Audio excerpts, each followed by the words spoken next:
समस्त को high school study अड्डा चैनल को स्वागत। आज आम दशम बोर्ड एग्जाम लाइफ साइंस किसी इंपोर्टेंट क्वेश्चन आलोचना करूँ। तो पिला माने चलो प्रथम प्रश्न को शरीर आयन संतुलन रक्षा करिबारे केउ खाद्य उपादान प्रमुख भूमिका रही। तो ये चारोटी ऑप्शन देछि देखि पारथुए, जेमति कि श्वेतसार, स्नेहसार, धातुसार, पुष्टिसार। तो यार करेक्ट उत्तर हेबो धातुसार। करेक्ट उत्तर धातुसार। एबे परवर्ती प्रश्न को जिबा। निम्नोक्त मध्यरु केउटी मिश्रित ग्रंथि अटे? तो प्रथम आम बुझा हम जो मिश्रित ग्रंथि अर्थ कौन। मिश्रित ग्रंथि हूँ एमती ग्रंथि जो उभय एंजाइम और हार्मोन क्षरण हुए। तो यार सठिक उत्तर हेबो ऑप्शन बी अग्नाशय। कारण अग्नाशय रे उभय एंजाइम और हार्मोन दुईटा सारा क्षरण होता है। एबे आसिया तृतीय प्रश्न। माइटोकॉन्ड्रिया मैट्रिक्स रे केउ प्रक्रिया संगठित होता है? जमीक आम जाने श्वसन तीनोटी पर्यायर संपादित होता है। प्रथमटी है ग्लाइकोलिसिस, द्वितीयटी साइट्रिक अम्ल चक्र एवं तृतीयटी इलेक्ट्रॉन परिवहन संस्था। तो ग्लाइकोलिसिस प्रक्रियाटी प्रथम आमर कोष जीवक संगठित होता है। द्वितीय प्रोसेस जोटा कि साइट्रिक अम्ल चक्र जोटा कि आमर माइटोकॉन्ड्रिया मैट्रिक्स रे संपादित होता है। एवं तृतीय प्रक्रिया इलेक्ट्रॉन परिवहन संस्था यह आम माइटोकॉन्ड्रिया अंतझिली रे संगठित होता है। तेणु आम फेरी आसी आम प्रश्न जे प्रश्न अच्छी माइटोकॉन्ड्रिया मैट्रिक्स रे केउ प्रक्रिया संगठित होता है?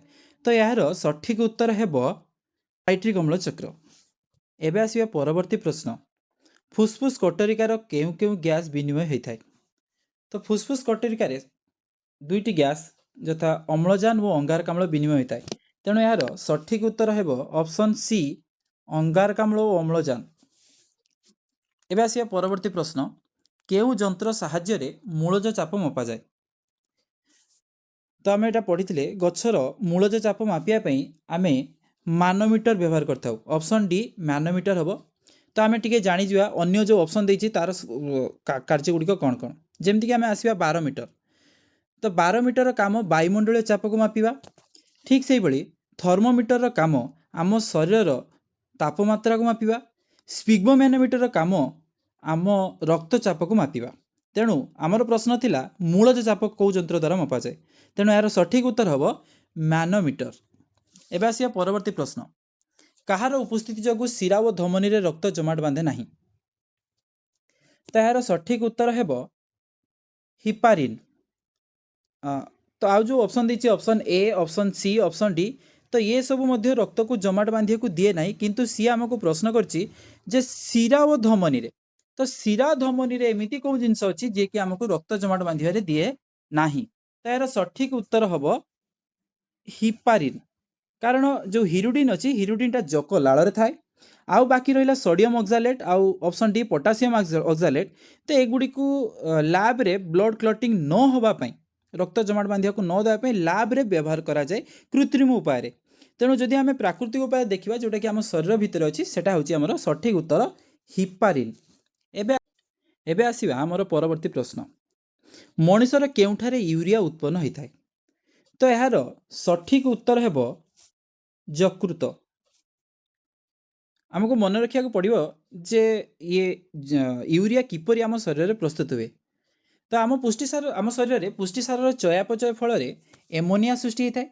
तो एमोनिया वर्ज्यवस्तु अंगारकाम्ल सह मिसी यकृत रे यूरिया रे परिणत होता है। जो यूरिया संकेत देछि NH2CO NH2। तेणु आमर प्रश्न थिला मनुष्यर केउठारे यूरिया उत्पन्न हुए? तो यार ठीक उत्तर हेबो यकृत। एबे जा परवर्ती प्रश्न। लेंबू रे केउ अम्ल थाए? प्राय समस्ते गेस कर सारिथिबे लेंबू रे साइट्रिक अम्ल थाए। लेंबू कमला ये दुईटी रे साइट्रिक अम्ल थाए। ता छड़ा आम जानिबा अन्य अम्ल गुड़िक कौ कौ खाद्य आमको मिलता है। जमती कि टार्टारिक अम्ल साधारणतः आमको तेंतुली रे मिलता है। एसिटिक अम्ल आमको विनेगार रे मिलता है। तेबे आसी आमर परवर्ती प्रश्न। आम शरीर में श्वास केन्द्र और हृद केन्द्र केउटी? तो यार सठिक उत्तर हेबो सुषुम्ना शीर्षक। तो यार सठिक उत्तर हेबो सुषुम्ना शीर्षक, जहाँ को आम शरीर श्वास केन्द्र और हृद केन्द्र कहा जाए। कारण यह आमर हृदपिंडर स्पंदनर हार और श्वासक्रियार हार एवं श्वासक्रियार गभीरता को स्वयंचालित भाव नियंत्रण करें। एवं आसवा आमर परवर्ती प्रश्न, स्नायुकोशर शाखायित तंतु को कौन कह जाए? तो जदि आम स्नायुकोशर चित्र को भल कर मन पकेवा तेबे तार उपर अंश में किसी तंतु भलिया शाखा शाखा ही रही थाए, तो तार नाम हूँ डेंड्राइट। तेणु आमर प्रश्न थिला स्नायुकोशर शाखायित तंतु कौन कह जाए, तो यार उत्तर हम डेंड्राइट। एबे आसी आमर परवर्ती प्रश्न, अर्धविभाजन केउ उपावस्था पारांतरण देखा जाए? तो यार सठिक उत्तर है ऑप्शन डी डिप्लोटिन। अर्धविभाजन एक आद्य अवस्था को 5टी उपावस्था विभक्त कराई जानी पिलाने, सेगुड़िक ना हूँ लेप्टोटिन, जाइगोटिन, पाकिटिन, डिप्लोटिन, डायाकाइनेसिस। तो ये जो डिप्लोटिन ये जो डिप्लोटिन रे कौन होता है ना, जो जुगल गुणसूत्र गुड़िक से पाखापाखि भिड़िकी था, जो मिलन स्थल ना है कायजमाटा, से कायजमाटा निकटरे से एकक सूत्र गुड़िक कौन करती ना जीन रो आदान प्रदान करथांती। तो सही प्रक्रिया को कह जाए पारांतरण, जोटा कि कौ उपावस्था देखा मिले ना डिप्लोटिन। नेक्स्ट क्वेश्चन, ईस्ट क्यों प्रक्रिया रे वंश विस्तार करे? तो ईस्ट कलिकन प्रक्रिया रे वंश विस्तार करथाय। ऑप्शन सी ईस्ट कलिकन प्रक्रिया रे वंश विस्तार करथाय। तो आउ जो ऑप्शन देछि सेही प्रक्रिया टिकु केउ केउ जीव माने करथांती ता विषय टिके आमे आलोचना करिवा। जेमति कि विभाजन साधारणतः बैक्टेरिया वो केतेक एककोशी शैवाल करिथाय विभाजन। द्वितीय राशि आम विखंडन, तो विखंडन किए करथाय ना स्पाइरोगाइरा किछि सेमाने करिथांती। तापर आइला रेणुभवन। रेणुभवन प्रक्रियाटी साधारणतः छतु फिंपी एमाने रेणुभवन प्रक्रिया करथांती बा रेणुभवन प्रक्रिया द्वारा सेमाने वंश विस्तार करथांती। तेणु आमर प्रश्न थिला ईस्ट केउ प्रक्रिया रे वंश विस्तार करे, तो यार सठिक आंसर हबो कलिकन। एबे आसीबा आमर परवर्ती प्रश्न, केउ प्राणीर प्राकृतिक मृत्यु हुए नाही? तो यार सठिक उत्तर हबो ऑप्शन बी एमिबा। कारण एमिबा तार परिवेश अनुसार आवश्यक समय सी केतेबेले दुई विभाजन करथाय आ केतेबेले बहु विभाजन करथाय। तेणु तार जो मातृ एमिबा बा मातृकोश जोटा रही, तो सी निजे कौन हो जाए ना विभाजित हो जाए और विभाजित ही अपत्य सृष्टि करथाय। तेणु तार कौनसी प्राकृतिक मृत्यु नाही। तेणु प्रश्न थिला केउ प्राणीर प्राकृतिक मृत्यु हुए नाही, तो यार सठिक उत्तर हेबो एमिबा। एबे आसी परवर्ती प्रश्न, प्रतिवर्ष केउ दिन विश्व एड्स दिवस पालन करा जाए? यार सठिक उत्तर हेबो 1 डिसेम्बर।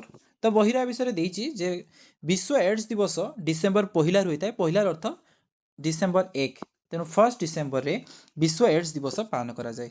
एबे अनुवंश विज्ञानर जनक किए? अनुवंश विज्ञानर जनक मेंडेल, जोहान्स ग्रेगर मेंडेल। तो ऑप्शन बी अनुवंश विज्ञानर जनक मेंडेल। एबे आसिया परवर्ती प्रश्न, एक संकरण परीक्षणर अनुपात केते? एक संकरण परीक्षणर अनुपात 3:1। एबे जीवा ता परवर्ती प्रश्न, द ओरिजिन ऑफ स्पेसीज बहिर लेखक किए? ओरिजिन ऑफ स्पेसीज बहिर लेखक होचंती option C Darwin, Charles Darwin. एबे आसिया परवर्ती प्रश्न, आधुनिक मानव प्रजाति सूचक। तो तार प्रश्न अच्छी जे या भितर कौटी मनीषर प्रजातिर सूचना दूची? तो ये 4टा ऑप्शन अच्छी, गोटे होमो हैबिलिस, होमो इरेक्टस आ गोटे होमो सैपियंस। तो जेहेतु सी आमको केवल प्रजाति कही, तेणु यार सठिक उत्तर हम होमो। जमती आम जाचे मनीषर मानवर वैज्ञानिक नाम हूँ होमो सापियंस। होमो प्रजातिर सूचना दौथा बेले सेपियंस आमको जातिर सूचना दे थाए। तेणु आमको प्रश्न अच्छी जे आधुनिक मानवर प्रजाति को सूचाऊे, तेणु प्रजाति कहले केवल होमो को बुझेब। तेणु सठिक उत्तर हम मोर ऑप्शन ए होमो। एबे आसिया परवर्ती प्रश्न, केउटी नवीकरण योग्य प्राकृतिक संपद? तो 4टा ऑप्शन अच्छी, कोयला, ऑप्शन ए कोयला, option B petroleum, option C वन्यजीव, ऑप्शन डी जल। तार सठिक उत्तर है ऑप्शन डी जल। जल एक नवीकरण योग्य प्राकृतिक संपद, कारण आम जाचे जलचक्र प्रक्रिया रे विभिन्न प्रकार कार्यकलाप पर पुनःचक्रण हो पुणी आउ थे से व्यवहार उपयोगी हो पारुछि। किंतु कोयला पेट्रोलियम ये सबू थरे व्यवहार हेले आउ थे सृष्टि करिया को हजार हजार लक्ष लक्ष वर्ष लगे। एबे आसिया परवर्ती प्रश्न, केउ वैज्ञानिक 10% नियम प्रणयन करथिले? केउ वैज्ञानिक 10% नियम प्रणयन करथिले? चार्टी ऑप्शन अच्छी option A Elton, option B Lindeman, option C Darwin, option D Lamarck. तो यार सठिक उत्तर है option B Lindeman. Option B Lindeman 10% नियम बा 10% रूल देइथिले। एबे आसिया परवर्ती प्रश्न, निम्नोक्त मध्यरु केउंटी सूक्ष्म पोषक अटे? तो या विषय आम पढ़ीचे जे सूक्ष्म पोषक स्थूल पोषक दुई प्रकार पोषक अच्छी। सूक्ष्म पोषक से जोटा कि आम शरीर में कम परिमाण आवश्यक होता है, आ स्थूल पोषक से जोटा कि अधिक परिमाण आवश्यक होता है। तो आमको पचार कौटी सूक्ष्म पोषक अर्थात कौटा कम परिमाण आम शरीर में दरकार। तो ये चारोटी ऑप्शन अच्छी, गोटे option A calcium, option B magnesium, option C sodium, option D potassium. तो यार सठिक उत्तर हम सोडियम। कैल्शियम मैग्नेशियम पोटासियम ये से होचंती स्थूल पोषक, या भितर केवल सोडियम अच्छी जोटा कि आमर सूक्ष्म पोषक। एबे आसिया परवर्ती प्रश्न, निम्नोक्त मध्यरु केउंटी उत्कृष्ट कोयला अटे? उत्कृष्ट कोयला कहवार अर्थ जो कार्बन परिमाण अधिक थिबो, सबुठु अधिक। तो ये चारोटी ऑप्शन अच्छी आंथ्रासाइट, बिटुमिन्स, लिग्नाइट और पीट। तो यार सठिक उत्तर हम ऑप्शन ए आंथ्रासाइट। कारण आंथ्रासाइट रे 94 ରୁ 98% कार्बन थाए, बिटुमिन्स रे 79 ରୁ 93% थाए, लिग्नाइट रे 72 ରୁ 78% एवं पीट रे 44 ରୁ 71%। तेणु जदि प्रश्न था जे निकृष्ट मानर कोयला ताहले तार उत्तर होता पीट, किंतु जेहेतु से आमको पचार उत्कृष्ट मानर कोयला कोटा, तेणु यार सठिक उत्तर ऑप्शन ए आंथ्रासाइट हे। आंथ्रासाइट। एबे आसिया परवर्ती प्रश्न, ओडिशार केउठारे व्याघ्र प्रकल्प अछि? तो ओडिशार सिमिलीपाल रे व्याघ्र प्रकल्प रही। आसिया परवर्ती प्रश्न, केउ मसीह कोविड-19 को विश्व महामारी घोषणा करा जाइथिला? तो यार सठिक उत्तर हम 2020। 2020 मसीह कोविड-19 को विश्व महामारी घोषणा कराइथिला। शेष प्रश्न, कोविड-19 अव्यक्त अवधि केते दिन? कोविड-19 अव्यक्त अवधि 1 ରୁ 14 दिन। ता विषय बहिर मध्य देइछि जे प्रथम दिन रु 5 दिन किंबा सर्वाधिक 14 दिन।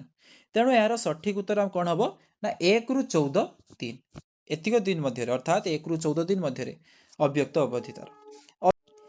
आशा करे आज भिडियोटी तुम मानकु बोर्ड एग्जाम प्रिपरेशन पई हेल्पफुल होइतिबो। मु चेष्टा करी प्रत्येक दिन तुम मान पई किछि नुआ प्रश्न नेकी आसीबी। आउ एटा मोर प्रथम वीडियो थिला, जदि एथिरे मोर किछि त्रुटि रही थाए मते कमेंट द्वारा निश्चय जणाइबे। धन्यवाद।